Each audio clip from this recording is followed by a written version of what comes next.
આ વિશ્વમાં ખેલાયેલા મહાભયાનક યુદ્ધની ગાથા એવું કહે છે કે ભગવાન શ્રી કૃષ્ણ જ્યારે હસ્તિનાપુર શાંતિનો પ્રસ્તાવ લઈને ગયા અને પછી એમણે કહ્યું કે 5 ગામ આપી દો, આપણે યુદ્ધ પૂરું કરીએ છીએ. દુર્યોધન માન્યો નહોતો અને ત્યારે રામધારીસિંહ દિનકરે લખ્યું હતું કે જબ નાશ મનુજ પર છાતા હૈ પહેલે વિવેક મર જાતા હૈ.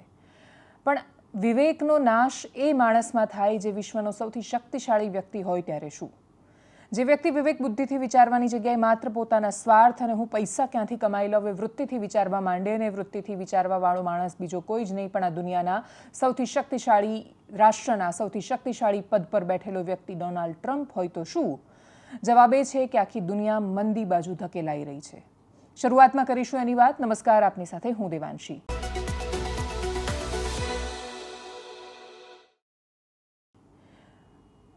સવાર પડતાની સાથે જ સમાચાર યુદ્ધમાંથી આવે છે. યુદ્ધ મિડલ ઇસ્ટમાં ચાલી રહ્યું છે. અસર એની આખી દુનિયા પર પડી રહી છે. આખી દુનિયા પર પડતી અસરમાં ભારત જેવા દેશો પર એટલા માટે વધારે અસર પડે કેમ કે આપણે 85% ઓઇલ આયાત કરીએ છીએ અને તેલ વગર તો કોઈને ચાલે એમ નથી. ઇલેક્ટ્રિક કાર્સ બહુ જ મોંઘી છે. સોલારનો હજી ક્લીન એનર્જીમાં આપણે એટલા બધા ઇન્વોલ્વ નથી થયા કે આપણે કરી શકીશું આગળ. અને એટલે જ હાલ બહુ સ્પષ્ટતા સાથે આપણે માત્ર જીવન જરૂરિયાતના કામો ચાલુ રાખીએ તો પણ આપણી નિર્ભરતા બહુ જ વધારે છે ઓઇલ ઉપર. અને એવા સમયમાં રાષ્ટ્રપતિ ટ્રમ્પે શું કર્યું? એવું શું થઈ રહ્યું છે કે જેના કારણે એવું કહેવું પડે કે યુદ્ધ હવે કદાચ એના સૌથી ભયાનક તબક્કામાં પ્રવેશ કરવા જઈ રહ્યું છે? અમેરિકી રાષ્ટ્રપ્રમુખ ડોનાલ્ડ ટ્રમ્પ એમણે ધમકી આપી. એમણે કહ્યું છે કે રાત પડતાની સાથે જ એ ઈરાન પર ખૂબ મોટો હુમલો કરશે. ખાર્ગ દ્વીપ પણ આવનારા સમયમાં લઈ લેશે. એમણે પોતાનું જે સોશિયલ મીડિયા એમણે બનાવેલું છે ટ્રુથ સોશિયલ, એમાં લખ્યું. એના પછી ફોક્સ ન્યૂઝને એમણે ફોન પર ઇન્ટરવ્યૂ આપ્યો અને એના ફોનોમાં એમણે કહ્યું છે, મહત્વાકાંક્ષા છલકાવતા કહ્યું કે આપણે ખાર્ગ આઇલેન્ડ લઈ લઈશું અને પછી એટલું બધા પૈસા અમેરિકા કમાશે કે અમેરિકાનો પચાવી નહીં શકે. ટ્રમ્પે એ પણ સ્પષ્ટ કર્યું કે તે ઈરાનના તેલ અને ગેસના બજાર પર એ રીતે જ કંટ્રોલ કરવા માગે છે જે રીતે એમણે વેનેઝુએલા સાથે કર્યું. પણ એ નથી સમજી રહ્યા કે વેનેઝુએલા અને ઈરાન બંનેની સ્થિતિ બહુ જ અલગ છે. અમેરિકાએ આ પહેલા ખાર્ગના સૈન્ય ઠેકાણો પર એર સ્ટ્રાઇક કરી હતી. ટ્રમ્પે ધમકી આપી છે કે જો ઈરાન શરતો નહીં માને તો જે તેલની મુખ્ય લાઇન છે કે જે એમની મુખ્ય ભૂમિને જોડે છે ઈરાનની, એને મિનિટોમાં ઉડાવી દેશે અને એને બનાવતા ઈરાનને વર્ષો લાગી જવાના છે. કેટલાક રિપોર્ટ્સ એવું પણ દાવો કરે છે કે ઈરાનનું જે સંવર્ધિત યુરેનિયમ છે જેનાથી ન્યુક્લિયર પાવર બનવા માંગે છે એ પણ ખાર્ગ આઇલેન્ડ પર જ હોઈ શકે છે અને એટલે જ અમેરિકા એવું ઈચ્છે છે કે સૈનિકો ત્યાં મોકલે અને પછી એનો કબજો લઈ લેવામાં આવે. ખાર્ગ દ્વીપ એને જો તમારે સમજવું હોય, ઈરાનથી 20 કિલોમીટર દૂર આવેલો છે. ઈરાનની અર્થવ્યવસ્થાની લાઇફલાઇન અને ક્રાઉન જ્વેલ પણ એને કહેવામાં આવે છે. શાહી હીરો છે. ઈરાનની બહુ જ મોટી નિર્ભરતા એના પર છે. ઈરાન પોતાના દેશના કુલ કાચા તેલની એટલે કુલ એ જે ક્રૂડ તેલ નિકાસ કરે છે, એક્સપોર્ટ કરે છે, એનું 90% ખાલી ખાર્ગ દ્વીપના ટર્મિનલ પરથી કરે છે. જો આ આઇલેન્ડ એના હાથમાંથી જતો રહે છે તો ઈરાનની કમાણીનો મુખ્ય સ્ત્રોત છે એનો નાશ પામે. ઈરાનનો આ જ દ્વીપ છે જેના દ્વારા ઈરાન આ બધું તેલ જે નિકાસ કરે છે, એક્સપોર્ટ કરે છે, કોને વેચે છે? એનો સૌથી મોટો ખરીદદાર દેશ ચાઇના છે, ચીન છે. અને આ ટર્મિનલ એક સાથે 10 સુપર ટેન્કર્સ એ લોડ કરવાની ક્ષમતા ધરાવે છે, એટલા માટે બહુ જ મહત્વનો છે. અમેરિકાને એ પણ ખબર છે કે ઈરાનની જે સૈન્ય સંસ્થાઓ છે, IRGC છે, ઇસ્લામિક રિવોલ્યુશનરી ગાર્ડ કોર્પ્સ, એને પણ જે ફંડિંગ મળે છે આ તેલની કમાણીમાંથી જ આવે છે. અને એટલે જ આ હુમલો એમના માટે બહુ જ મહત્વનો સાબિત થાય છે. જો અમેરિકા આ કરવામાં સફળ થાય છે તો શું થશે? એનો જવાબ છે કે આખા વિશ્વમાં તેલના મોટા ભાગના ભાવનું અથવા તેલનું નિયંત્રણ અમેરિકા પાસે હશે. વેનેઝુએલા લઈ લીધું છે. ઈરાન અને ખાર્ગ આઇલેન્ડ પણ એમની પાસે જાય છે. તો જવાબ સ્પષ્ટ છે કે ભાવ અતિશય વધી જવાના છે. જો ખાર્ગ દ્વીપ પર હુમલો થાય છે કે કબજો થાય છે, $150 પાર કરતા ઓઇલ સમય નહીં લાગે અને પ્રતિ બેરલ જો $150 સુધી પહોંચે તો એ વૈશ્વિક મંદી લઈને આવે. જો હુમલો થાય તો ઈરાન પણ વળતો જવાબ તો આપવાનું છે. ડ્રોનથી અટેક કરી શકે છે તો ક્યાં કરશે? તો કે આખા પર્શિયન ગલ્ફ પર, રેડ સી પર, જ્યાં જ્યાં તેલના કૂવાઓ છે, જહાજો છે, ઓઇલ ટેન્કર પસાર થઈ રહ્યા છે, ત્યાં ઈરાન હુમલો કરશે. એનાથી શું થશે? જવાબ છે ફરીથી ઓઇલના ભાવ છે એ અનિયંત્રિત બનવાના.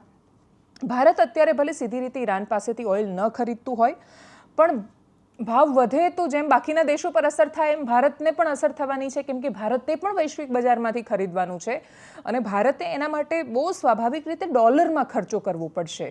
એ બહુ મોટો પડકાર છે. ડોલરમાં ખર્ચો થતો જશે તો સ્વાભાવિક છે કે રૂપિયો ગગડતો જવાનો. ભારત એની જરૂરિયાતનું 85% વધારે તેલ આયાત કરે છે, ઇમ્પોર્ટ કરીએ છીએ આપણે.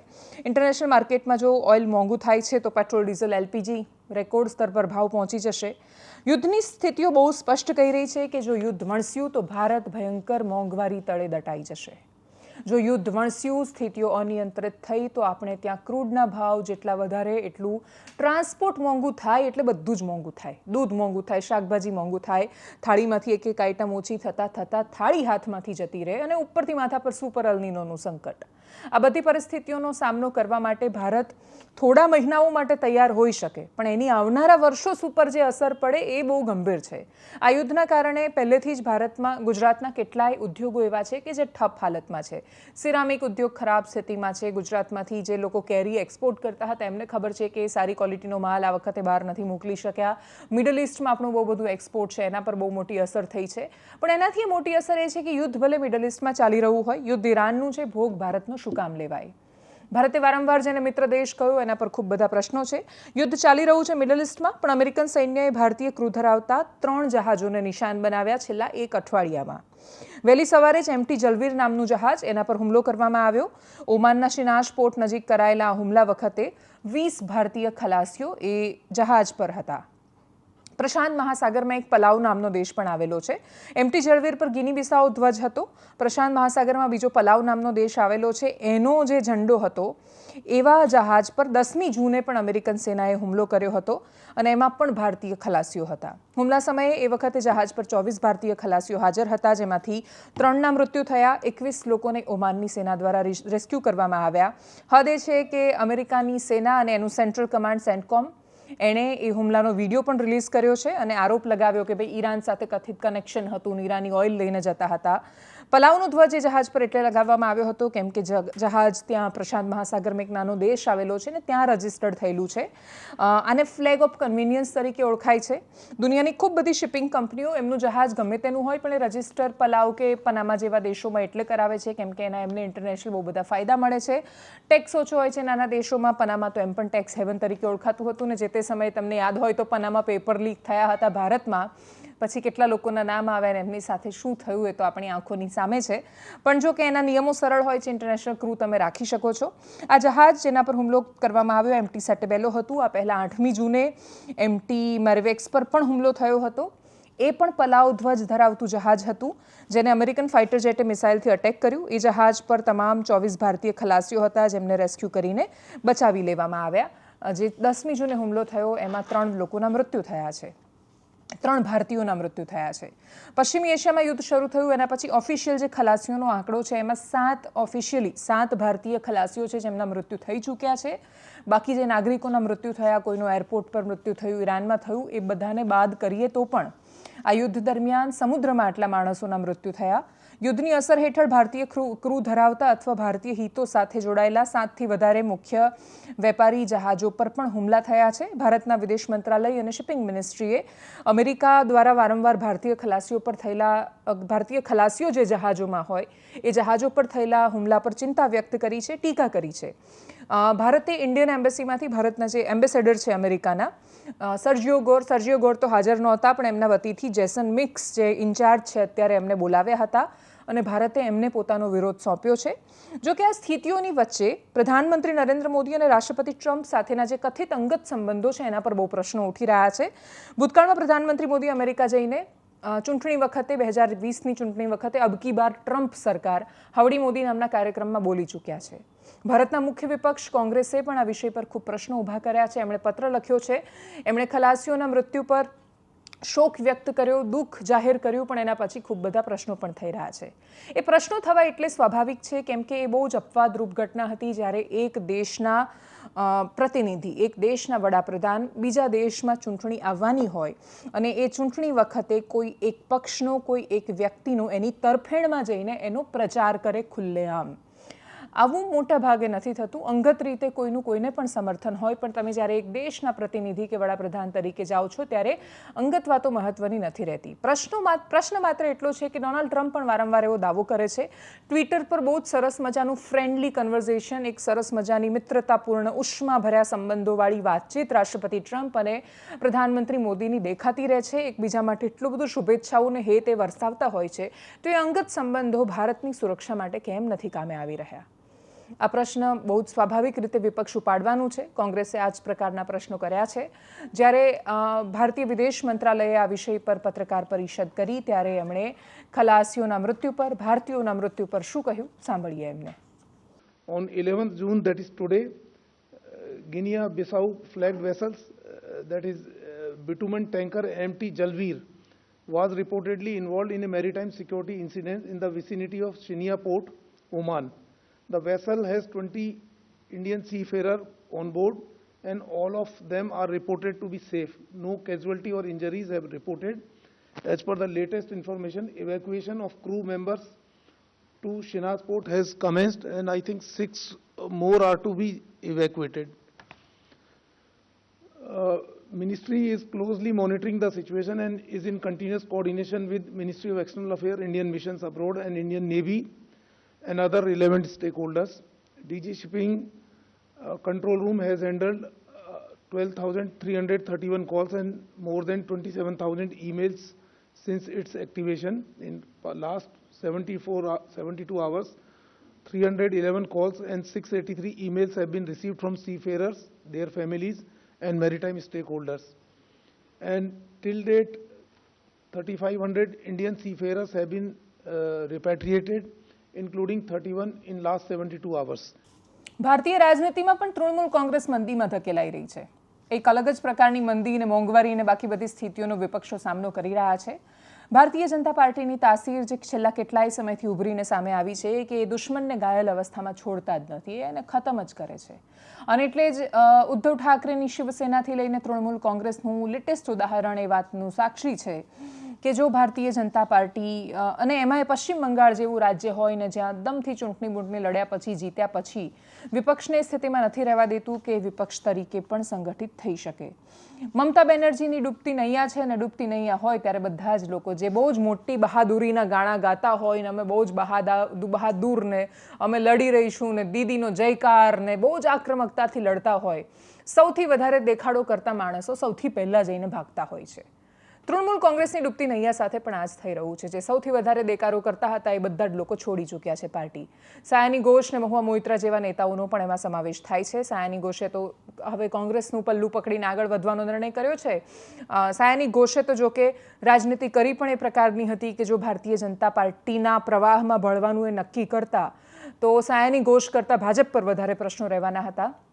વિધાનસભામાં તો ઓલરેડી 58 સભ્યોએ અલગ થઈને અમે જ ટીએમસી છીએ એ પ્રકારનો દાવો કરી લીધો. હવે બહુ જ જૂના કલ્યાણ બેનર્જી જેવા નેતાઓ નક્કી પ્રશ્ન કરી રહ્યા છે, ખુલ્લેઆમ કહી રહ્યા છે કે મમતા બેનર્જી, અભિષેક બેનર્જી કે કલ્યાણ બેનર્જી એમની વચ્ચેથી એકને પસંદ કરવા પડશે.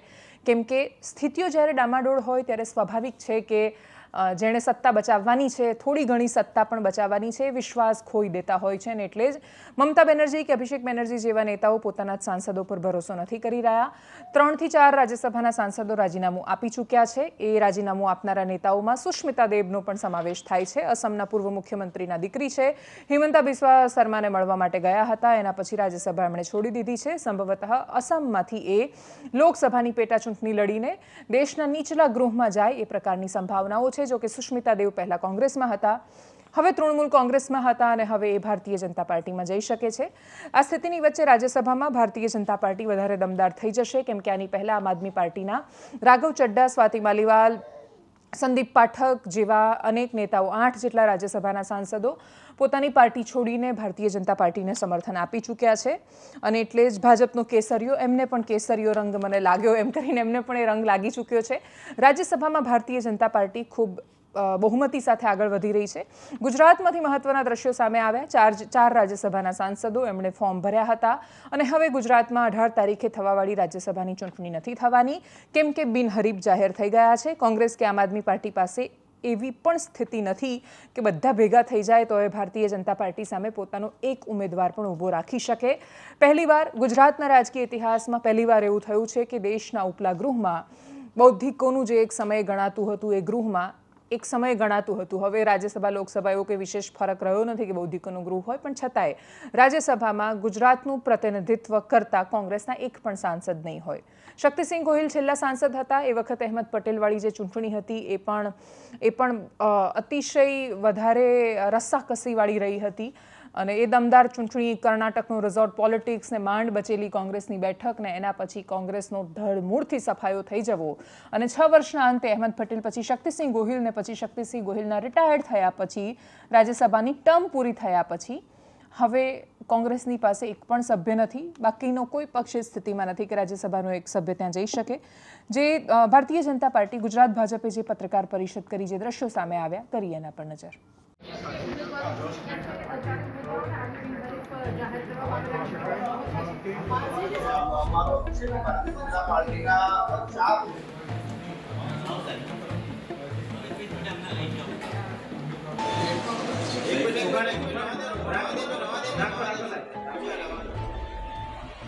અને છેલ્લે વાત ગુજરાત અને દેશમાંથી આવેલા બે એવા સમાચારની જાણે પ્રશ્ન કર્યો.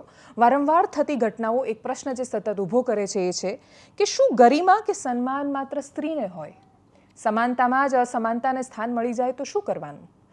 ગુજરાત એસીબીએ આણંદમાં બે મહિલા કર્મચારીઓ છે એમને રંગે હાથ લાંચ લેતા ઝડપ્યા. એમણે એમના વિડીયો રિલીઝ કર્યા. સૌથી પહેલા એસીબીએ જે વિડીયો રિલીઝ કર્યા છે એને એકદમ સંક્ષિપ્તમાં જોઈ લઈએ.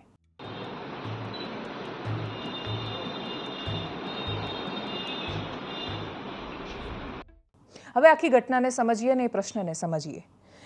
એન્ટી કરપ્શન બ્યુરો એમણે આણંદમાં લાંચ લેતા બે મહિલા કર્મચારીઓને રંગે હાથ ઝડપ્યા. આરોપ શું હતો? તો મહિલા પોલીસ સ્ટેશનમાં ફરજ નિભાવતા આ મહિલા કોન્સ્ટેબલ અને એએસઆઈ એ મહિલા પરના અત્યાચારના કેસમાં પતિ અને એમના ઘરના લોકો એટલે સાસુ સસરા એ લોકોને એમણે કહ્યું કે અમે તમને બચાવી લઈશું ને પાસપોર્ટ નહીં તમારો જમા કરાવીએ, એના માટે 1,10,000 રૂપિયાની લાંચ માંગી.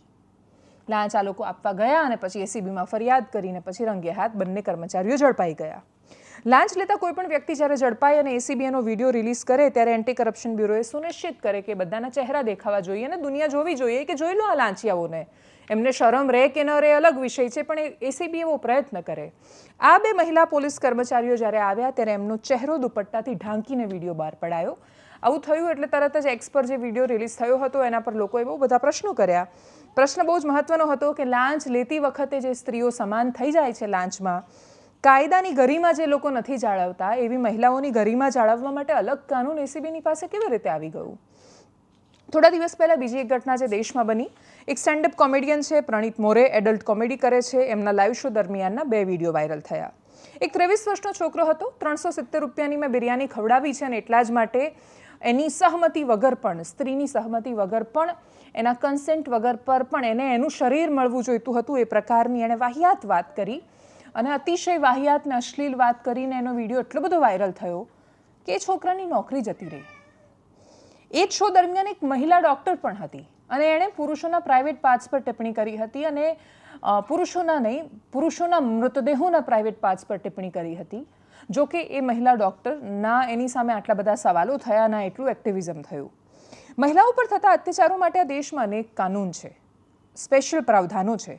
પુરુષો પર જ્યારે અત્યાચાર અથવા આ પ્રકારની સ્થિતિનું નિર્માણ થાય કે જ્યારે એમને એવું લાગે કે એમની સાથે ખોટું થઈ રહ્યું છે ત્યારે કમનસીબે એમને રક્ષણ આપતું કાયદાની કોઈ છત્રછાયા નથી. આ દેશનો સમાજ સશક્ત સ્ત્રીઓ માટે આજે પણ તૈયાર નથી. સફળ થતી સ્ત્રીઓને એમ પણ એ એક અલગ દ્રષ્ટિકોણથી જુએ છે અને એની વચ્ચે જો 1% પણ જે પુરુષોની સાથે અસમાનતાના કિસ્સા થઈ રહ્યા છે એ 1% કિસ્સાઓની ચર્ચા હાવી થઈ જશે તો જે બાકી પાછળ પેલી 99% સ્ત્રીઓ રહી ગઈ છે, માંડ 1-2% આગળ આવી છે, તો એ 90-99% સ્ત્રીઓ માટે કોણ અવાજ ઉઠાવશે જો સમાજ એવું માની લેશે કે પુરુષોની સાથે જ સતત ખોટું થઈ રહ્યું છે? કરોડો સ્ત્રીઓ આજે પણ અત્યાચારનો ભોગ બને છે, પણ એ કરોડો સ્ત્રીઓ પર થતા અત્યાચાર એ કોઈ 10 કે 100 પુરુષો પર અત્યાચાર કરવાનો પરવાનો નથી આપી દેતા. એનું સમર્થન કોઈ સંજોગોમાં થઈ શકે એમ નથી અને એટલા જ માટે સમાજે સૌથી પહેલાં સમજવું પડશે કે ગરિમા માત્ર સ્ત્રીને નથી હોતી, એ બધાને હોય છે. એ પુરુષને પણ હોય છે, સ્ત્રીને પણ હોય છે. એક છોકરીનો વરઘોડો નીકળે અમરેલીમાં અને એના પર સવાલો થાય, ગુંડો હોય કોઈ છોકરો ને એનો વરઘોડો નીકળે તો બરાબર, પણ વરઘોડો નહીં કાઢીએ એના નામ પર પોલીસ લાંચ લેતી એટલે થઈ જાય છે કેમ કે એ પુરુષના મનમાં ડર છે કે સમાજમાં એનો વરઘોડો નીકળી જવાનો છે, એની ઇજ્જતની ધૂળધાણી થઈ જવાની છે. તો જો લાંચ લેતી વખતે એ સ્ત્રી પોતાને પીડિત નથી અનુભવતી અથવા એવું નથી માનતી કે ના હું મહિલા છું ને એટલે મારાથી લાંચ ન લઈ શકાય, તો પછી એનું મોઢું બતાવવામાં એસીબી શું કામ એની ગરિમાની ચિંતા કરે? કાનૂન તો એવું નથી કહેતું. અને એટલે જ જ્યારે કાયદાના પાલનમાં સમાનતા નથી રાખતા એ લોકો, તો પછી એન્ટી કરપ્શન બ્યુરો કાયદાના આ પ્રકારના પાલનમાં અસમાનતાનો એક ચીલો ચાતરવાનો શું કામ પ્રયત્ન કરે છે. જો કે દરેક વખતે નથી થતું. આની પહેલાં જ્યારે ખૂબ નાની છોકરીઓને પકડવામાં આવી 20-30 રૂપિયા જેટલી લાંચનો કેસ, અને એમાંય એ છોકરી જ્યારે મધ્યસ્થીની ભૂમિકામાં એક વકીલ પાસેથી એ પૈસા લઈ રહી હતી, ત્યારે છોકરીને કાં તો ખબર નહીં હોય કે લાંચ લઈ રહી છે. એ તો એક પ્રક્રિયાના ભાગરૂપે કામ કરી રહી હતી ગાંધીધામની છોકરી, અને એણે જ્યારે પૈસા લીધા ત્યારે એન્ટી કરપ્શન બ્યુરોએ એનો ફોટો છાપી દીધો. એ વખતે જ્યારે એ 17, 18, 19 વર્ષની બહુ જ નાની છોકરી, એની ગરિમાની ચિંતા ન કરતા એન્ટી કરપ્શન બ્યુરોને 2 મહિલા પોલીસ કર્મચારીઓ હતા તો એમની ગરિમાની ચિંતા કેવી રીતે થઈ ગઈ. પોલીસ હોય, કોન્સ્ટેબલ હોય, એએસઆઈ હોય તો એમને ગરિમા હોય. લાંચના કેસમાં ઝડપાય તો એમનું સન્માન જાળવવાનું હોય, તો એમનો ચહેરો દુનિયાની સામે ન આવવો જોઈએ. અને 1,10,000નો કેસ હોય ત્યારે પણ 20, 30, 40, 50 રૂપિયાની લાંચ લેતી એક છોકરી કે જેને કાં તો ખબર નહીં હોય કે એણે કરપ્શન કર્યું છે, એનો ફોટો તમે એને છાપે ચડાવી શકો છો. 2 ધારી તલવારને 2 પ્રકારના નિયમો જ્યાં સુધી સમાજમાં રહેશે ત્યાં સુધી સમાજ સમાનતા માટે તૈયાર નથી થવાનો.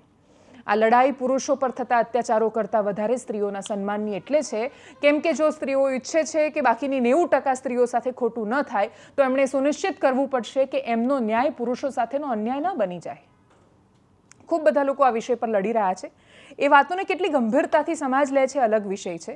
અમદાવાદમાં દશરથ દેવડા નામે એક વ્યક્તિ છે, અને એ દહેજનો ખોટી રીતે થતો ઉપયોગ કે પછી છૂટાછેડાનો કમર્શિયલ ઉપયોગ જે રીતે થઈ રહ્યો છે, કેમ કે લગ્ન કરો, તમે 1 મહિનો રોકાયા નથી ને પુરુષની સંપત્તિમાં તમારો અડધો અધિકાર, અને એમાંય જ્યારે તમારી સમસ્યાથી કે તમારે કોઈ છોકરીને બીજા કોઈ સાથે પ્રેમ હોય અને પછી મમ્મી પપ્પાએ એના જબરદસ્તી પુરુષની સાથે કોઈ બીજા વ્યક્તિ સાથે લગ્ન કરાવી દીધા, એ વ્યક્તિ સમૃદ્ધ છે ને શ્રીમંત છે, એટલે તમે એની પાસેથી અડધો સંપત્તિ, 50% સંપત્તિ લઈને આખી જિંદગી તમને જે વળતર મળે છે એ લઈને તમે જ્યારે તમારા પ્રેમી સાથે જવા માંગતા હો, ત્યારે એ પુરુષને એનો પરિવાર એ જ્યારે આ પ્રકારના કિસ્સામાં પીડાય એનું શું?